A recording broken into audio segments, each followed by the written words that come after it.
Hi everybody, welcome to the Joseph Cunningham Radio Show. It's another blog show. Today, mainly, I'm just going to be doing the news, and so stay tuned for that, and I'm also going to be playing some music.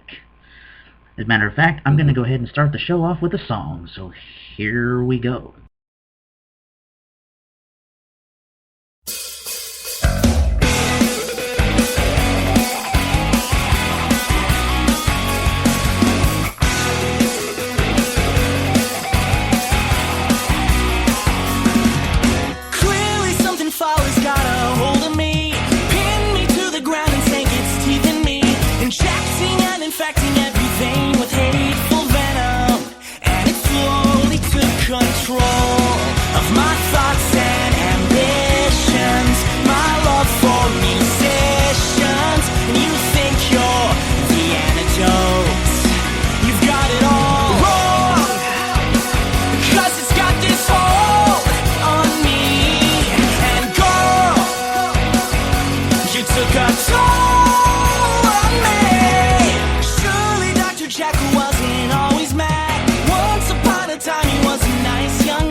Welcome back to the show. That was called The Monster I've Become. Great song. I enjoyed listening to that as I was playing it.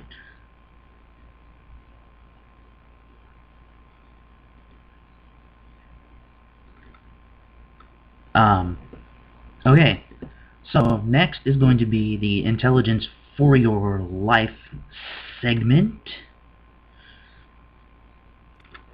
I get it from my information from Tesh.com, the official website of the... Sorry, that was my phone. Radio show of the radio personality, John Tesh. I get it from here. So it's going to come from the Love and Relationships tab. The head of the article reads, "Who needs a husband less and less?" Who needs a husband? Less and less women are saying this. Today, a growing number of women are asking, who needs a husband? In fact, a new survey shows that only 1 in 4 women of prime marrying age said they're looking for a long-term relationship. And for the first time in history, women are less likely than men to say they want to be married. Surprised? Experts say this goes against the common stereotype that women are the ones eager to get married, while men are supposed to be afraid of commitment. So why are women no longer the marrying types? For starters, many women say that they don't like their options because these days women are more likely than men to earn college degrees, have jobs, and be career focused, while men are more likely to be unemployed and embrace a life of beer, pizza, and video games. That's not too far from the truth. Plus, more women are finding they can get by just fine without a husband, because it's not like the old days when women relied on husbands for financial support or even to raise children. Instead, research shows that almost half of all households with kids are now being supported mostly by mom, not dad. And in marriages where the wife earns more than the husband, statistics show that couples tend to be less satisfied with their marriage and more likely to divorce. That's one reason why a lot of women say even if they have a full-time job, they're still performing their traditional gender roles at home, like cooking and cleaning, because they don't want to appear threatening to their husbands. But a lot of women don't even bother with that. So they're choosing to stay single instead. What about you? Do you want to stay single or get hitched? Well, this is definitely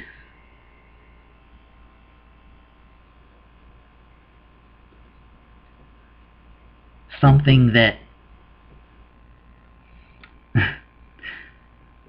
controversial, that's for sure. If you want to participate in the discussion or have anything you would like to add to the show, there is a chat box. You can post your answers. You can post your conversation there, but only for show purposes. You can either text or call my phone. My phone number is 541-497-0644, and it's for show purposes only. It's only when I'm on the air. When I'm not on the air live, it can only be when I'm live. When I'm not live, leave a comment on my page or something, and I will read it.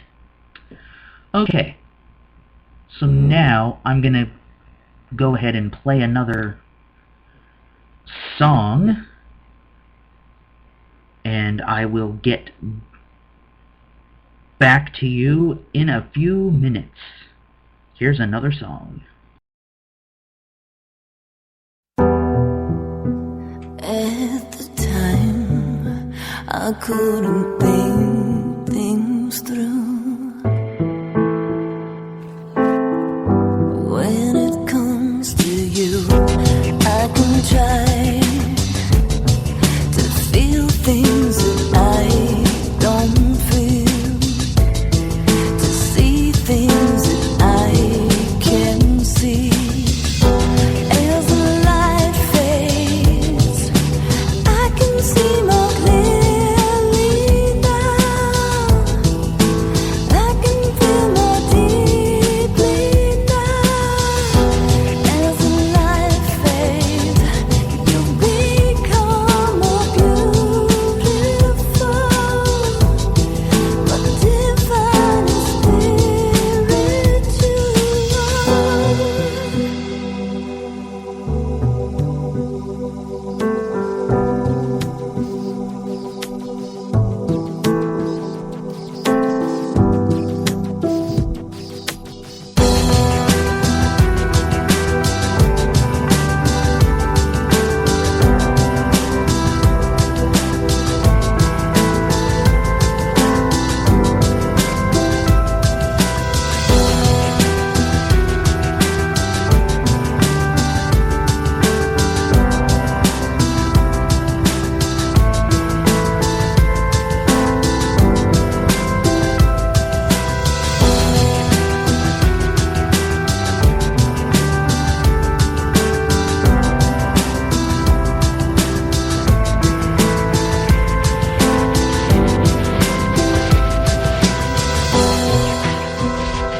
Alright, welcome back. That was called As the Light Fades. That was the name of the song, As the Light Fades.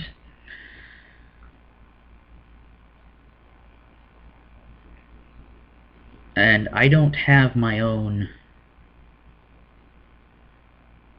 music. I take the music off the music that the website gives me to use. I've been having a hard time downloading my own music, to the website, so I just use the music that's on the website. They got some pretty good music on here. So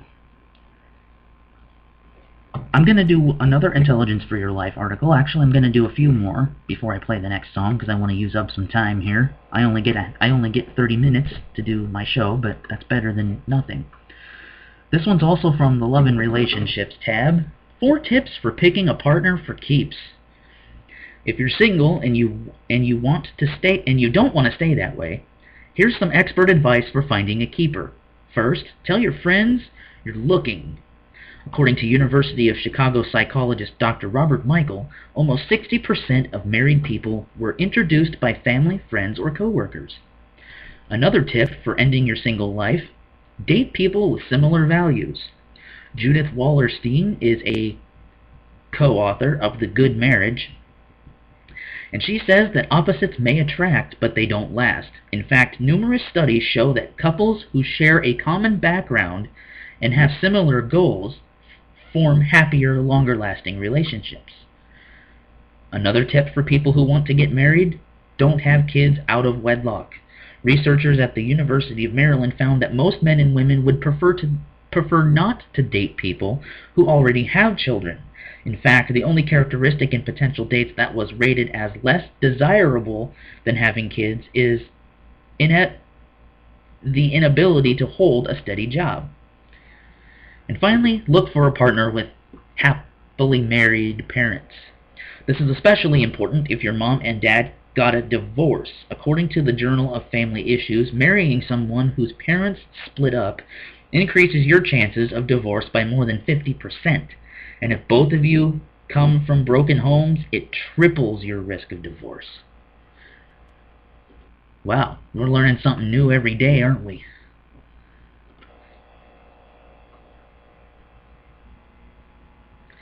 Okay, so I did this next article on my other show over on Blog Talk Radio, and I'm going to do it on this one because I think it's important.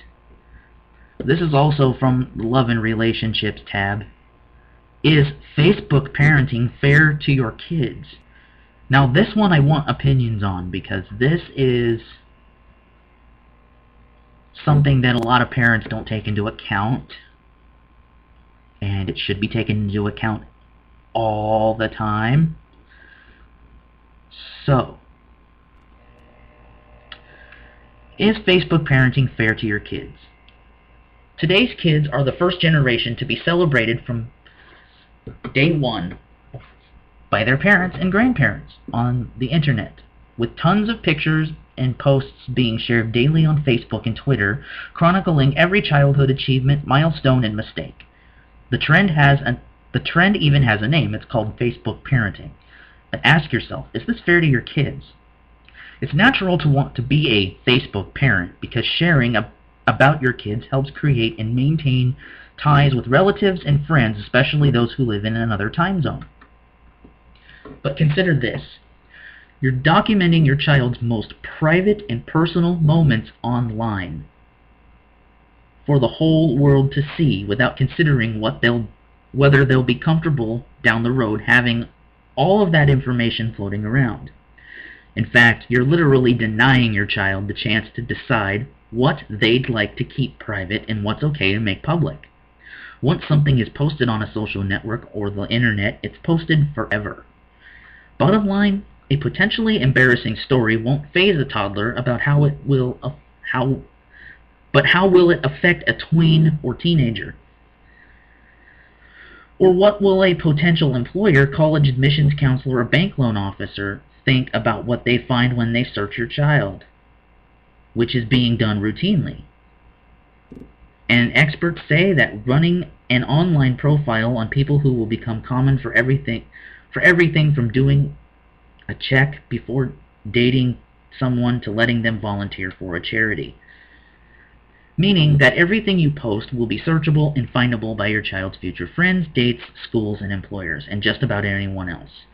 Something to think about before you post a comment or picture of your child online.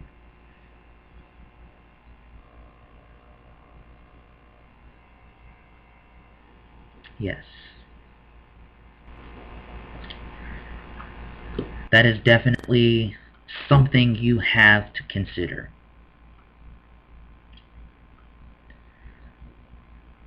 I mean, it's true. I mean, as true as you don't want it to be, it is true.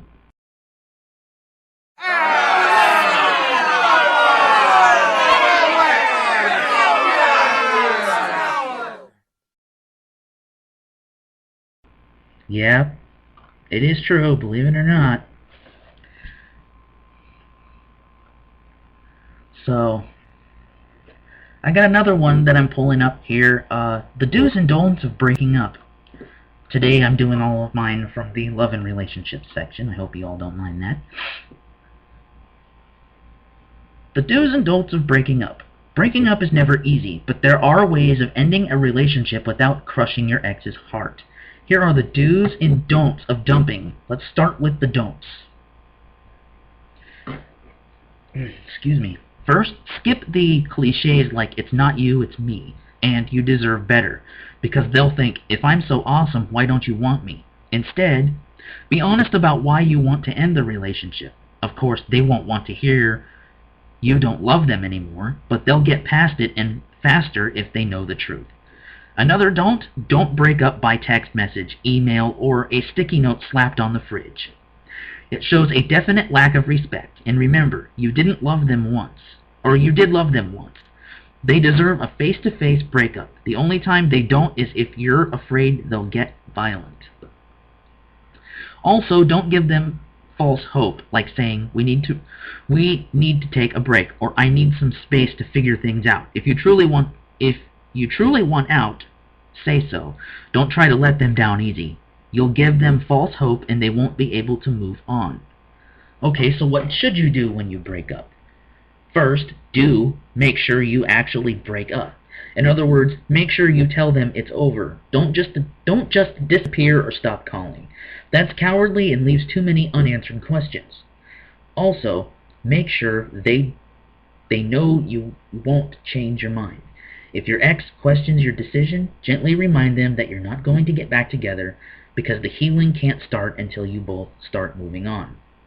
And experts say the best place for a breakup is the dumpy's kitchen table. It allows you to sit, but lacks intimacy. They'll be on their turf so they can react any way they want. It also allows you to leave because breakups affect us psychologically and physically. And people who are upset and emotional afterward are more prone to accidents and injuries.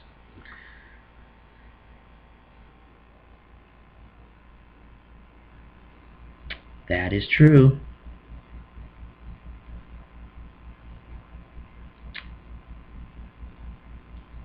Okay, one more here, and then I'll go ahead and play another song, and then I'll read a couple of news stories.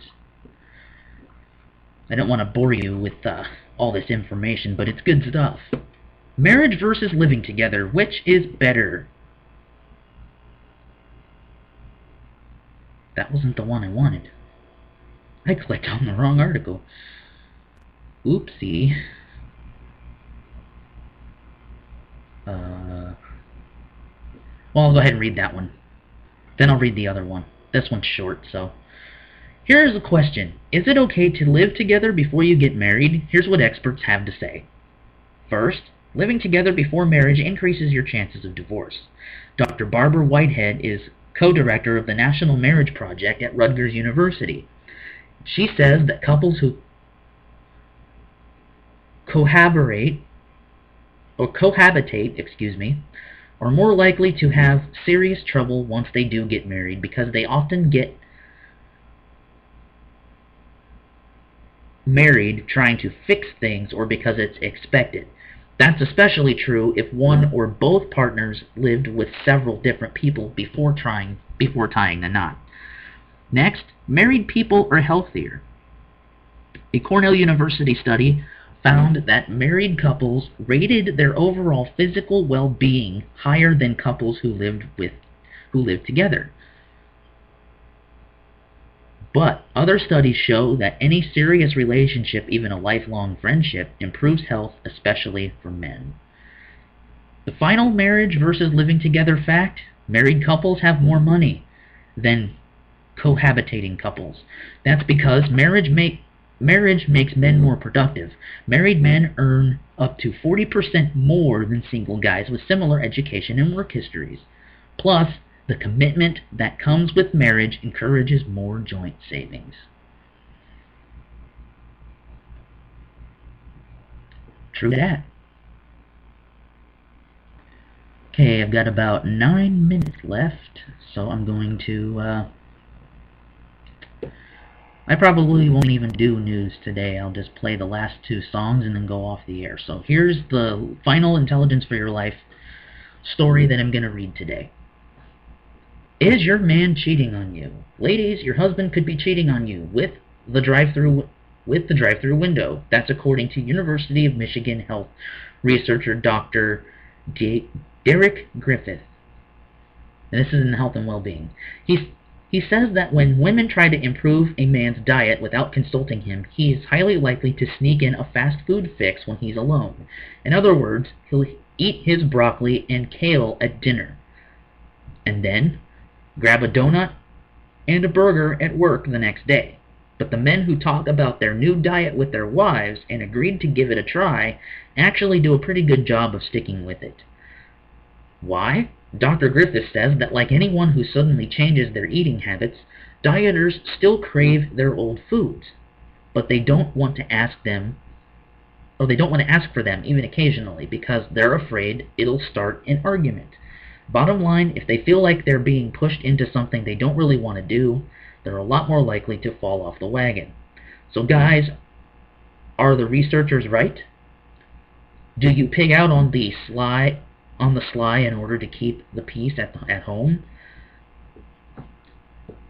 Well, you can post your responses to John Tesh's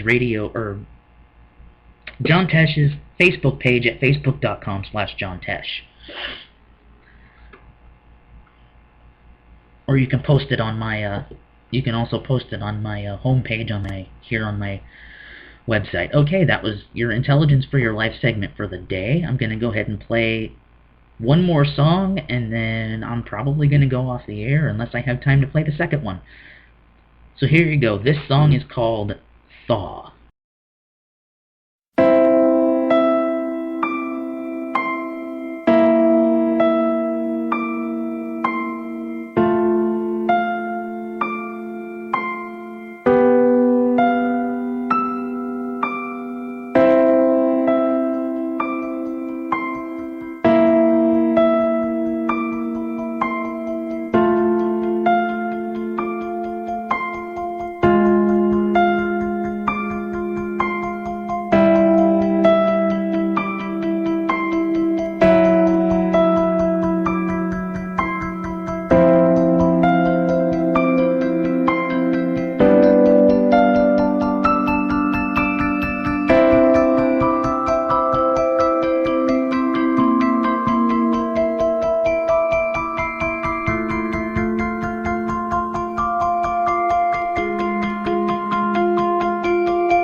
back to the show. I just want to briefly announce that I will be playing one more song before I go off the air. So, this next song is called At the Wrong Place. Actually, you know what? I will play that song on my next show because I'm running out of time. So, I appreciate everybody listening today, and I hope you got a lot of information out of the Intelligence for Your Life. So, until next time, I'm Joe saying have a great day.